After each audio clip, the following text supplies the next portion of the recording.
Bem-vindos, abençoados, que alegria, pérola da graça, glória!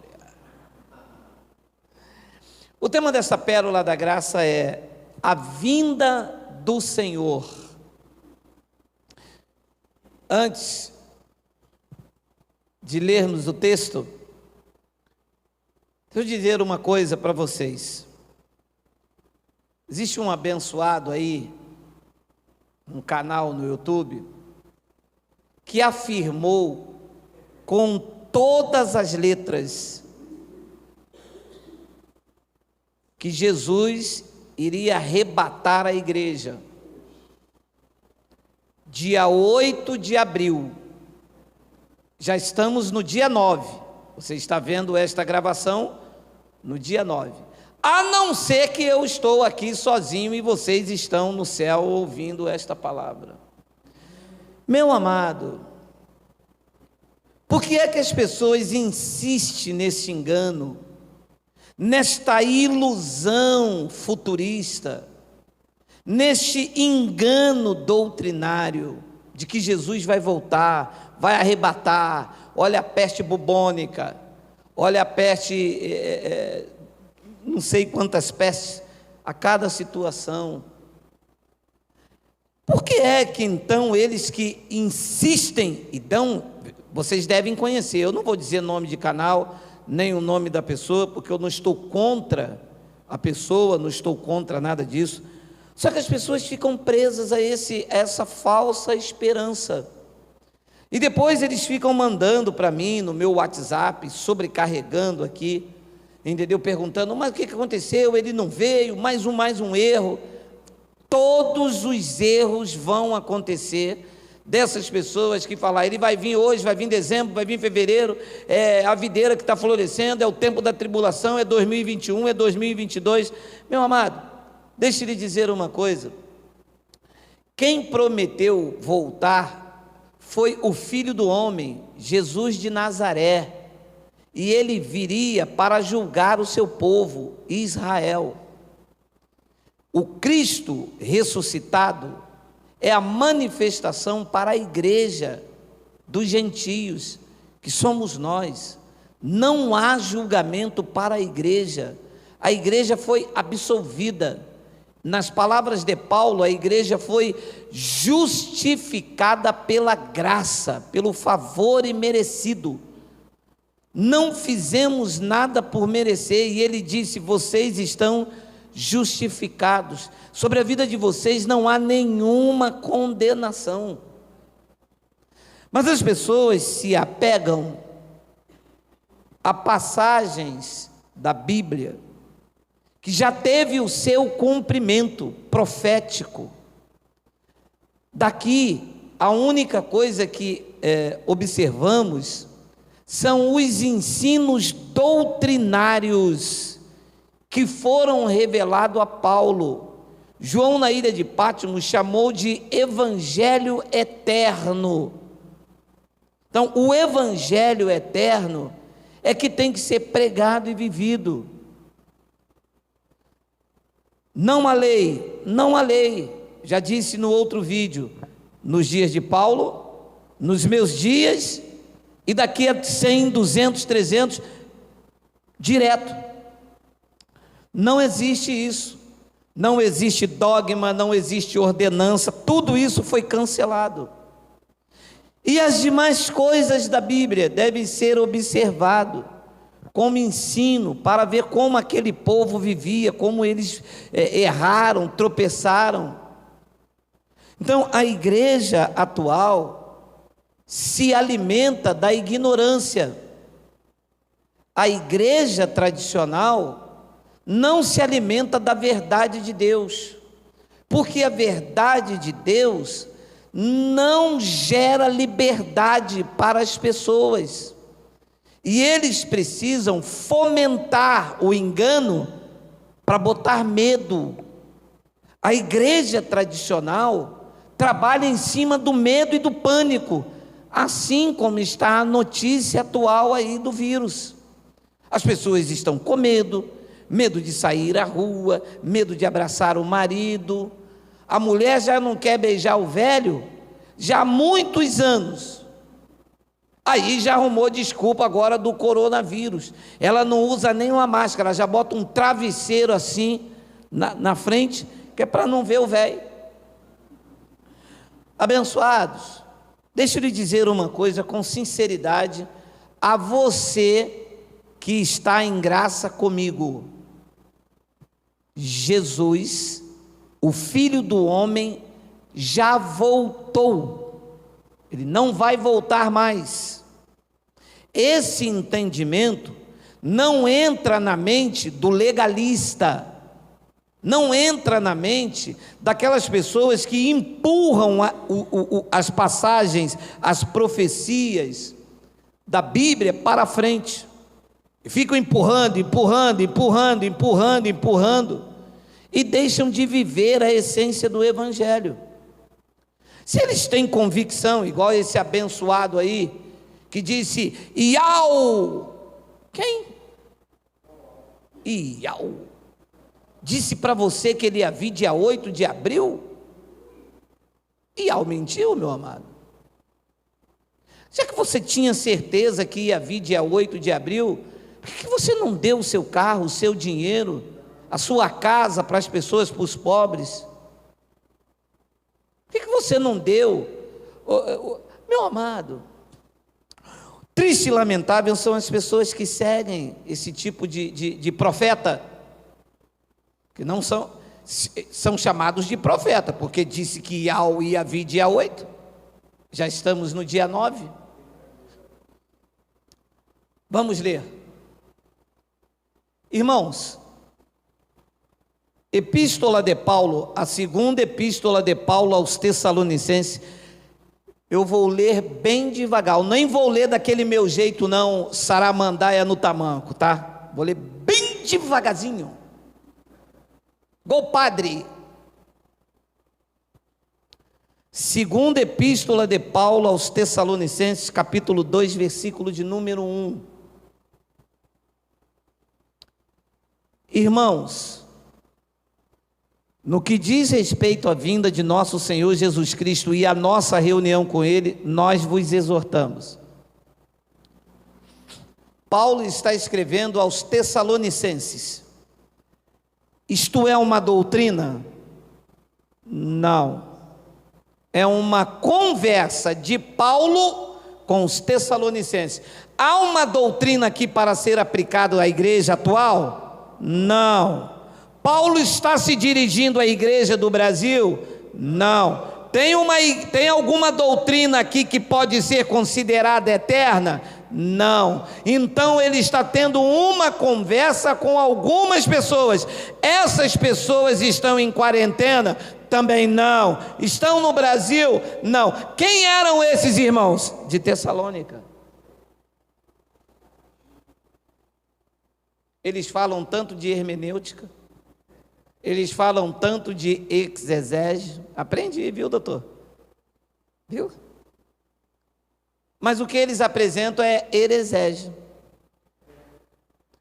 Será que Paulo, quando escreveu aqui irmãos, no ano 53 da escrita desta carta, poderia imaginar que eu estaria aqui lendo esta carta? Claro que não, Paulo não era vidente. Paulo era pregador do evangelho, não era vidente. Eis que Deus me mostra um negão lá no Sarapuí, ele é meu irmão. Como? Paulo está falando com os irmãos da Tessalônica. Então o evento era para aqueles dias. Lá na Tessalônica havia um burburinho, havia um frenesi de que o Filho do Homem iria voltar.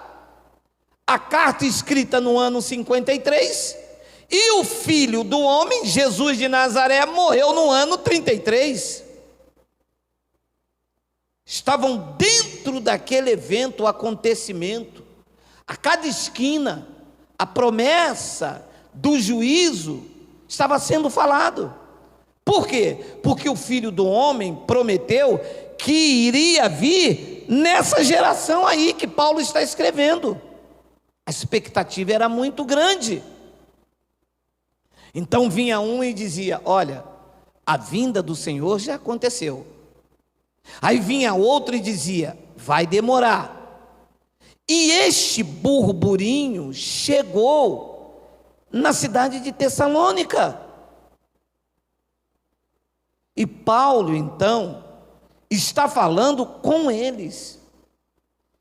Tanto é que Paulo se inclui nela. Porque para Paulo, ele iria estar vivo nesse acontecimento. Só que foi decapitado em Roma. Ah, mas isso não está escrito na Bíblia. E você só crê se você lê, né? Porque a história para você não conta, né? Então Paulo não morreu decapitado porque não está escrito, né? Então Pedro não morreu de cabeça para baixo porque não está escrito, né? As pessoas ignoram o fato histórico. Não, porque não está escrito aqui, porque... Meu amado, fica de quarentena, fica. Faz isso não. Não ignora a história. Então ele diz aqui, irmãos, no que diz respeito à vinda do nosso Senhor Jesus Cristo. Então Paulo estava falando com os irmãos na Tessalônica, não está falando comigo. Isto não é uma doutrina para ser aplicada. O que nós observamos de Paulo é a doutrina que ele pregava. Eu não observo a forma em que Paulo andava. Paulo vestia avental. Ia lá, a gente segue Paulo, usa avental também. Ia lá, Paulo não... olha só, Paulo não casou. E eu também não vou casar não, eu estou na graça. Hein, negão? Hein, negão? Você não casou não, negão? Pô, pode parar, cara. Ouve, deixe-se libertar, sai dessas amarras, para com essa paranoia, permita-se crescer na graça e no conhecimento, para com essa coisa louca, entenda, daqui o que nós temos que extrair é a sã doutrina. Não são os acontecimentos para aquele dia. Não é a cultura. Entende? A paranoia. As pessoas se pegam num texto de Paulo que ele escreveu aos Coríntios. E disse: o homem, a mulher está presa ao homem enquanto ele viver. Mas isto era um evento para a cidade dos Coríntios. E fazem disto uma doutrina ferrenha. E o marido bate na mulher. E usa o versículo. E o marido trai a mulher com um homossexual. A mulher descobre, mas ela está na igreja. E porque ele dá dinheiro na igreja, o pastor diz: não, está escrito. Está escrito para quem? É doutrina. Casamento não é doutrina. Casamento é algo individual. Cada um tem o seu. Se fosse doutrina, o teu casamento seria igual ao meu, esse igual dele, esse igual dele, esse igual dele. Para com essa paranoia de pegar uma passagem dentro de um contexto cultural, de um contexto social para uma determinada cidade, escrita por Paulo, e fazer disso uma doutrina de prisão. Pessoas que tiveram um casamento dentro de uma profecia, era carne, deu errado e vivem até hoje sozinhos aí.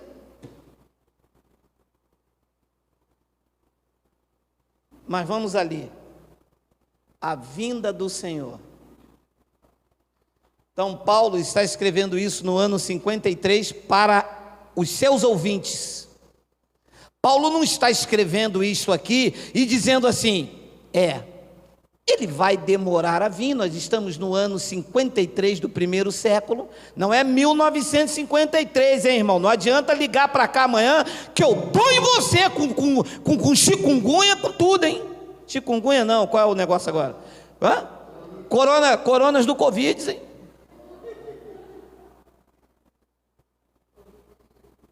O ano aqui é 53 da era cristã. Você acha mesmo que Paulo está escrevendo isso e dizendo, eu vou escrever isso aqui, para ele vai demorar mais ou menos, o quê? 1900? Não, 2000, não, 2020, as pessoas vão ler e vão se alertar. Para com isso, opa. Então Paulo diz no versículo de número 2, a que não vos demovais da vossa mente. De qual mente? Da minha ou dos Tessalonicenses? Claro, você está escrevendo a ele, está falando com ele, não tem doutrina ali não, é um argumento, gente. Aqui tem doutrina aqui, ou é um argumento entre Paulo e os Tessalonicenses? Quando tiver doutrina, sã doutrina, a prática para a igreja, aí você diz, isto serve também para mim, servirá também para quem vier daqui a 100 anos. Mas é um relato de Paulo aos Tessalonicenses. Tem doutrina aqui? Diga não, eu digo. Então Paulo está tendo uma conversa com os seus ouvintes no ano 53, capite, a que não vos demovais da vossa mente com facilidade, nem vos perturbeis, quer por espírito, quer por palavra, quer por epístola, como se procedesse de nós, supondo ter chegado o dia do Senhor. Pode parar aqui. Então, significa que estava acontecendo um burburinho no ano 53 da primeira era cristã, e as pessoas começavam a dizer fake. Aí Jesus vai voltar, Jesus está voltando, não, ele já veio, ele já chegou, já aconteceu. Então Paulo disse, olha, vocês não se perturbam, vocês aqui em Tessalônica, vocês não se perturbam por espírito, ficar inquieto, por palavra, e quer por epístola, por alguém que escreveu. Epístola é uma carta, tá, doutor? Ou uma epístola, como se procedesse de nós, como se fosse Paulo e os pregadores, os pregadores daquela época tivessem dizendo, chegou o dia do Senhor. Você está entendendo, sim ou não? Sim. E olha o que diz o versículo de número 3, ninguém de nenhum modo vos engane. Vos engane quem? Nós aqui do Brasil, ou dentro dessa conversa que Paulo está tendo com os Tessalonicenses? Com eles lá, gente, não tem doutrina ali, tem lei, tem graça. É uma conversa, gente, de Paulo com os Tessalonicenses. Isto foi uma carta que Paulo escreveu aos Tessalonicenses. Vamos observar quando encontrarmos doutrina. Não há doutrina aqui, é um relato de Paulo com os seus ouvintes naquela época. Ninguém de nenhum modo vos engane, porque isto não acontecerá. Isto o quê? A vinda do Senhor. Correto ou não correto? Correto. Porque isto não acontecerá sem que primeiro venha a apostasia. Pode parar aqui. Ano 53. A apostasia começou no ano 66, na grande tribulação, na perseguição pelo Império Romano. A crueldade era tanta em que as pessoas estavam negando a fé.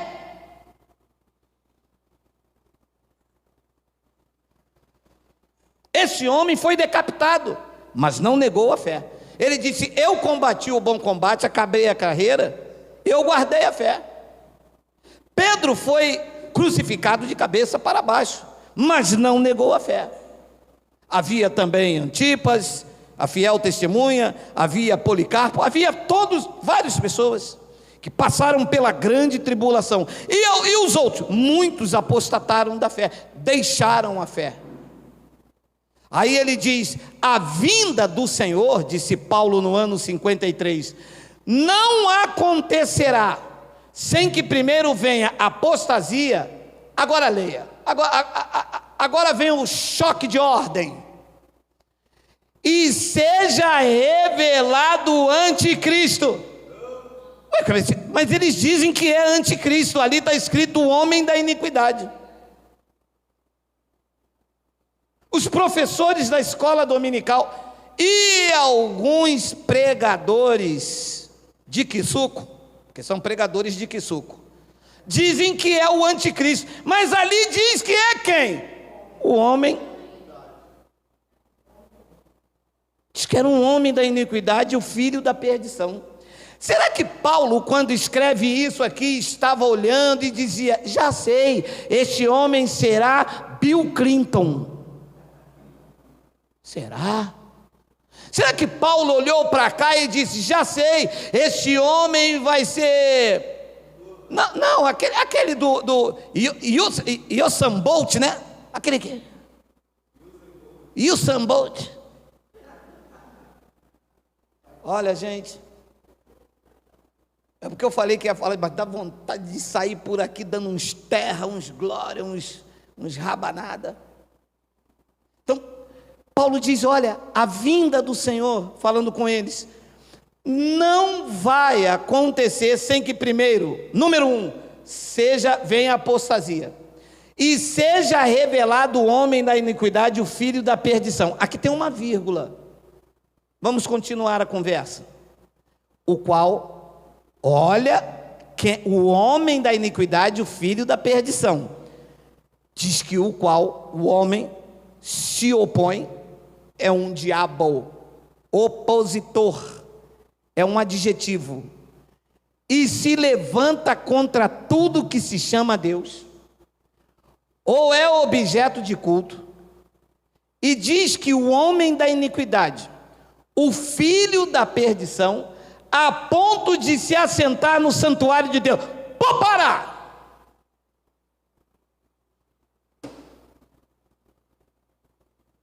Aí, doutor, aula de exegese.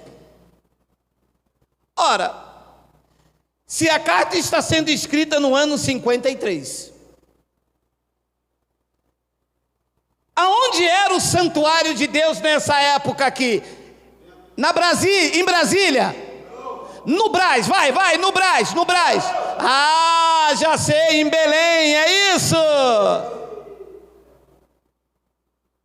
Ora, meu irmão. Se a epístola está sendo escrita no ano 53, os olhos de Paulo está falando com os seus ouvintes, aonde era o santuário de Deus no momento da escrita? Não era o templo lá em Jerusalém? Uala!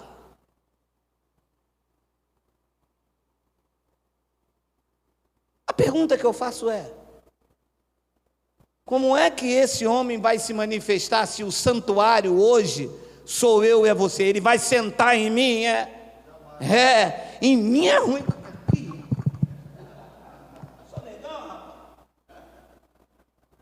Que homem vai sentar em mim, me amassar todo, vai me estrunchar todo? Assentar aqui é que o homem da iniquidade ia entrar dentro do santuário lá em Jerusalém, o templo lá em Israel. Quem foi este homem? Que esta palavra se cumpriu dali a alguns dias, 53 para 70, são 17 anos. 17 anos depois dessa escrita. O livro História dos Hebreus, escrito pela CPAD, diz que o general Tito filho do imperador Vespasiano, entrou dentro do templo, saqueou, matou a espada, derrubou e fez a lenha. Este era o homem da iniquidade, o filho da perdição. Como é que a igreja tradicional empurra isso aqui para frente, dizendo que é o anticristo, que é Emmanuel Macron? Emmanuel o quê? Emmanuel Magrão? Meu amado, não permita isso na tua vida. Você é uma pessoa inteligente, está escrito, está estampado aí. E ele entrou lá ostentando-se como se fosse o próprio Deus. A única coisa que poderíamos trazer dessa passagem para o futuro é essa frase aqui, que os pastores se ostentam no santuário deles como se fosse o próprio Deus. Se pudéssemos aplicar esta passagem para o futuro, esta era a frase. Porque eles são o próprio Deus. Exige o dinheiro, bota de castigo, exclui. Vão lá no antigo pacto, pega uma passagem e diz: olha, se eu ligar na terra, eu ligo no céu, eu vou desligar vocês da convenções. E todo mundo...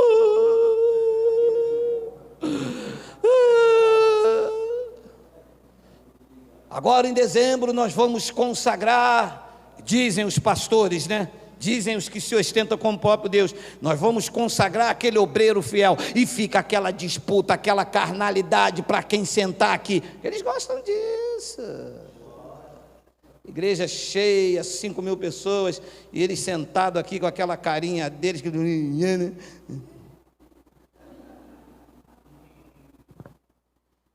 Amados, Jesus não vai voltar. A manifestação dizia respeito àqueles dias.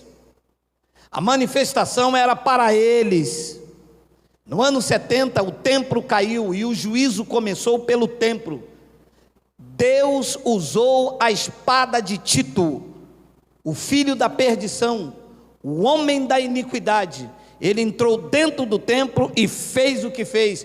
Se olharem na história, vocês vão descobrir o arco de Tito em comemoração à lenha que aquele homem fez, com permissão de Deus. A igreja do novo pacto vai sobreviver a tudo e a todos, porque ela não é feita de paredes, não é feita de convenção. A igreja do novo pacto são vidas cujo cabeça é Cristo, e não há poder paralelo para a igreja de Cristo. Você recebe? Diga glória a Deus. Glória a Deus. Um beijo.